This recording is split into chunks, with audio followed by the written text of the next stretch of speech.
हर हर भोले, नमः शिवाय, नमः पार्वती पते। श्री शिवाय नमस्तुभ्यम। माता पार्वती का वह प्रश्न जो सनातन धर्मावलंबियों को कृतकृत्य करते हुए श्री राम प्रेमियों को माता जी का वह प्रश्न जो कि भगवान शिव ने श्री रामचरितमानस की कथा प्रकट किया। वर्णन है कैलाश पर्वत पर उसकी सुंदरता का वर्णन किया है। यहाँ पे गोस्वामी जी सिद्ध तपस्वी योगीगण देवता किन्नर और मुनियों के समूह उस पर्वत पर रहते हैं। वे सब बड़े पुण्य आत्मा हैं और आनंद कंद श्री महादेव जी की सेवा करते हैं। उस कैलाश पर्वत पर सिद्ध तपोधन जोगी जन सुर किन्नर मुनि वृंद बसहि तहाँ सुखती सकल से वहीं शिव सुख कंद। जो भगवान विष्णु और महादेव जी से विमुख हैं और जिनकी धर्म में प्रीति नहीं है, वे लोग स्वप्न में भी वहां नहीं जा सकते। उस पर्वत पर एक विशाल बरगद का पेड़ है जो नित्य नवीन और सब काल 6 ऋतुओं में सुंदर रहता है। वहां तीनों प्रकार की शीतल मंद और सुगंध वायु बहती रहती है और उसकी छाया बड़ी ठंडी रहती है। वह शिव जी के विश्राम करने का वृक्ष है जिसे वेदों ने गाया है। एक बार प्रभु शिव जी उस वृक्ष के नीचे गए और उसे देखकर उनके हृदय में बहुत आनंद हुआ। अपने हाथ से बाघांबर बिछाकर कृपालु शिव जी स्वभाव से ही बिना किसी खास प्रयोजन के वहां बैठ गए। कुंद के पुष्प चंद्रमा और शंख के समान उनका गौर शरीर था। बड़ी बड़ी लंबी भुजाएं थी और वे मुनियों के से बलकल वस्त्र धारण किए हुए थे। उनके चरण नए पूर्ण रूप से खिले हुए लाल कमल के समान थे।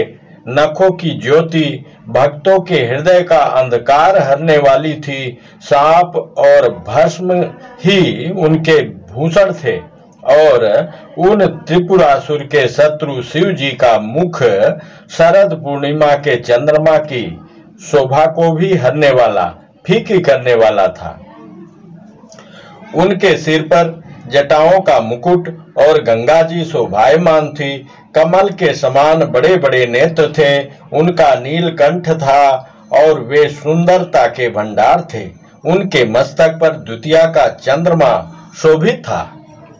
कामदेव के शत्रु शिव जी वहां बैठे हुए ऐसे शोभित हो रहे थे मानो शांत रस ही शरीर धारण करके बैठा हो। अच्छा मौका जानकर शिव पत्नी माता पार्वती जी उनके पास गई। अपनी प्यारी पत्नी का जानकर शिव जी ने उनका बहुत आदर सत्कार किया और अपनी बाईं ओर बैठने के लिए आसन दिया। पार्वती जी प्रसन्न होकर शिव जी के पास बैठ गई। उन्हें पिछले जन्म का कथा का स्मरण हो आया। स्वामी के हृदय में अपने ऊपर पहले की अपेक्षा अधिक प्रेम समझकर पार्वती जी हंसकर प्रिय वचन बोली।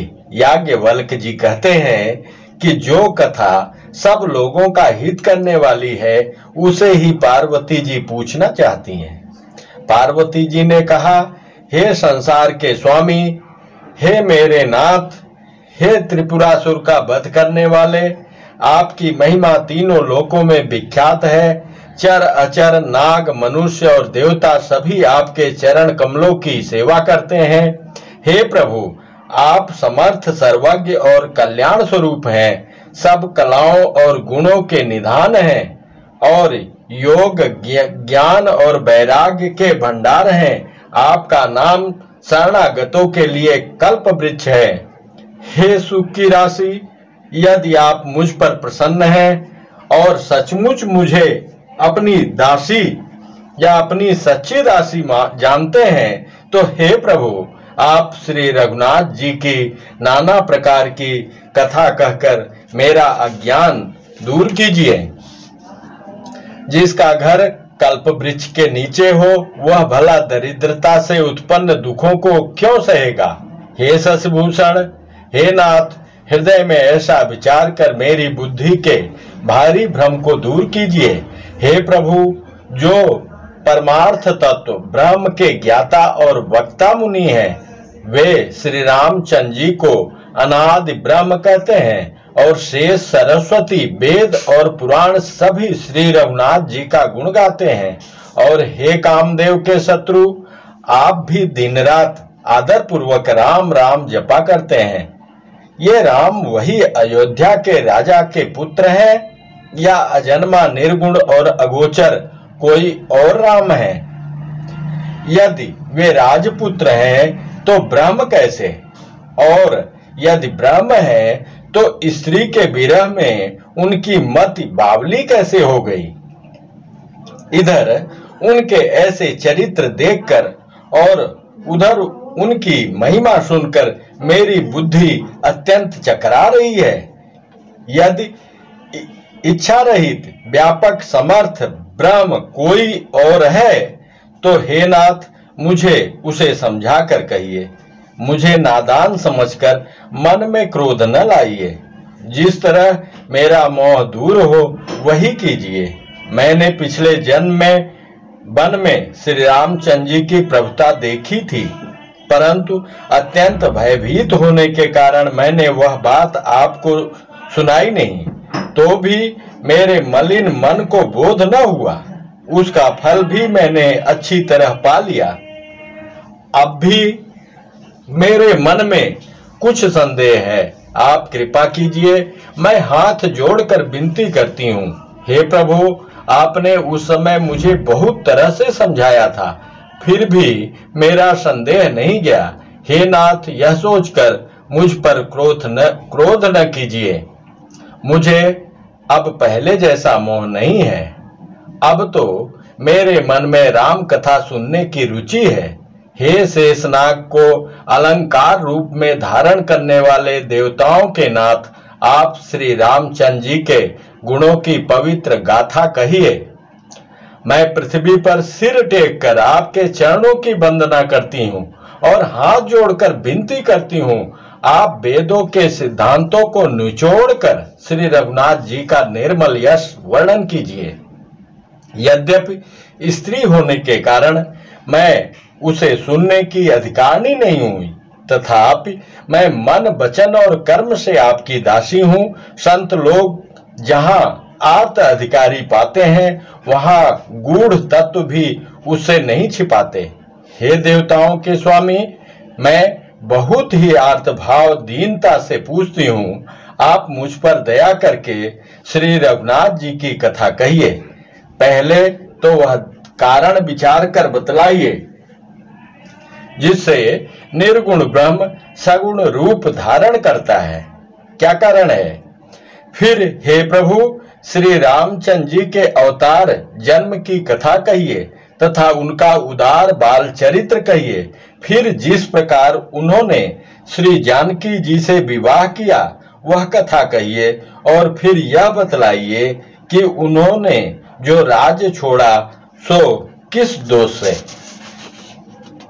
हे नाथ, फिर उन्होंने वन में रहकर जो अपार चरित्र किए तथा जिस तरह रावण को मारा वह कहिए।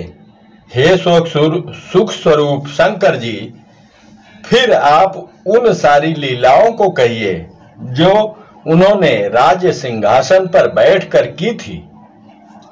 हे कृपाधाम, फिर वह अद्भुत चरित्र कहिए जो श्री रामचंद्र जी ने किया। वे रघुकुल शिरोमणि प्रजा सहित किस प्रकार अपने धाम को गए।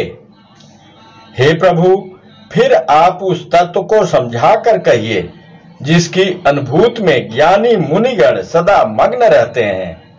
और फिर भक्ति, ज्ञान, विज्ञान और वैराग्य का विभाग सहित वर्णन कीजिए। इसके सिवा श्री रामचंद्र जी के और भी जो अनेक रहस्य छिपे हुए भाव अथवा चरित्र हैं उनको कहिए। हे नाथ, आपका ज्ञान अत्यंत निर्मल है। हे प्रभु, जो बात मैंने न भी पूछी हो, हे दयालु, उसे भी आप छिपा न रखिएगा। वेदों ने आपको तीनों लोकों का गुरु कहा है। दूसरे पामर जीव इस रहस्य को क्या जाने। पार्वती जी के सहज, सुंदर और छल रहित सरल प्रश्न सुनकर शिव जी के मन को बहुत अच्छे लगे। श्री महादेव जी के हृदय में सारे रामचरित्र आ गए। प्रेम के मारे उनका शरीर पुलकित हो गया और नेत्रों में जल भर आया। श्री रघुनाथ जी का रूप उनके हृदय में आ गया, जिससे स्वयं परमानंद स्वरूप शिव जी ने भी अपार सुख पाया। शिव जी 2 घड़ी तक ध्यान के रस आनंद में डूबे रहे। फिर उन्होंने मन को बाहर खींचा और तब वे प्रसन्न होकर श्री रघुनाथ जी का चरित्र वर्णन करने लगे, जिसके बिना जाने झूठ भी सत्य मालूम होता है। जैसे बिना पहचाने रस्सी में सांप का भ्रम हो जाता है और जिसके जान लेने पर जगत का उसी तरह लोप हो जाता है, जैसे जागने पर स्वप्न भ्रम जाता रहता है। मैं उन्हीं श्री रामचंद्र जी के बाल रूप की वंदना करता हूँ, जिनका नाम जपने से सब सिद्धियां सहज ही प्राप्त हो जाती हैं। मंगल के धाम, अमंगल के हरने वाले और श्री दशरथ जी के आंगन में खेलने वाले वे बाल रूप श्री रामचंद्र जी मुझ पर कृपा करें। त्रिपुरासुर का वध करने वाले शिव जी श्री रामचंद्र जी को प्रणाम करके आनंद में भरकर अमृत के समान वाणी बोले, हे गिरिराज कुमारी पार्वती, तुम धन्य हो, धन्य हो।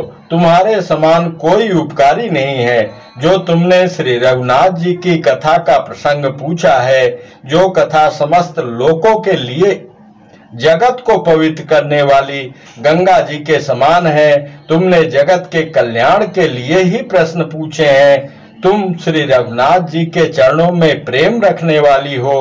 हे पार्वती, मेरे विचार में तो श्री राम जी की कृपा से तुम्हारे मन में स्वप्न में भी शोक, मोह, संदेह और भ्रम कुछ भी नहीं है। फिर भी तुमने इसलिए वही पुरानी शंका की है कि इस प्रसंग के कहने सुनने से सबका कल्याण होगा। जिन्होंने अपने कानों से भगवान की कथा नहीं सुनी, उनके कानों के छिद्र सांप के बिल के समान हैं। जिन्होंने अपने नेत्रों से संतों के दर्शन नहीं किए, उनके वे नेत्र मोर के पंखों पर दिखने वाली नकली आंखों की गिनती में है। वे सिर कड़वी तूबी के समान हैं, जो श्री हरि और गुरु के चरण तल पर नहीं झुकते। जिन्होंने भगवान की भक्ति को अपने हृदय में स्थान नहीं दिया, वे प्राणी जीते हुए ही मुर्दे के समान हैं। जो जीव श्री रामचंद्र जी के गुणों का गान नहीं करती, वे मेढक की जीभ के समान है। वह हृदय वज्र के समान कड़ा और निष्ठुर है, जो भगवान के चरित्र सुनकर हर्षित नहीं होता। हे पार्वती, श्री रामचंद्र जी की लीला सुनो। यह देवताओं का कल्याण करने वाली और दैत्यों को विशेष रूप से मोहित करने वाली है।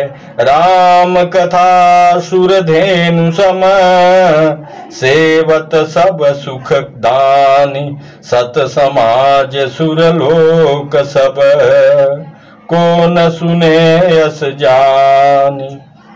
श्री राम जी की कथा कामधेनु के समान सेवा करने से सब सुखों को देने वाली है, और जो सत्पुरुषों के समाज ही सब देवताओं के लोक है, ऐसा जानकर इसे कौन न सुनेगा। राम कथा सुंदर कर तारी, संशय बिहग उड़ाव निहारी। राम कथा कलि बिटप कुठारी, सादर सुनु गिरिराज कुमारी। राम नाम गुण चरित सुहाए, जन्म करम अगणित श्रुति गाए। जथा अनंत राम भगवाना, तथा कथा कीरति गुण नाना। तदपि जथा सुत जसि मति मोरी, कइयौं देखि प्रीति अति तोरी। उमा प्रश्न तव सहज सुहाई, सुखद संत सम्मत मोहि भाई। जय श्री राम।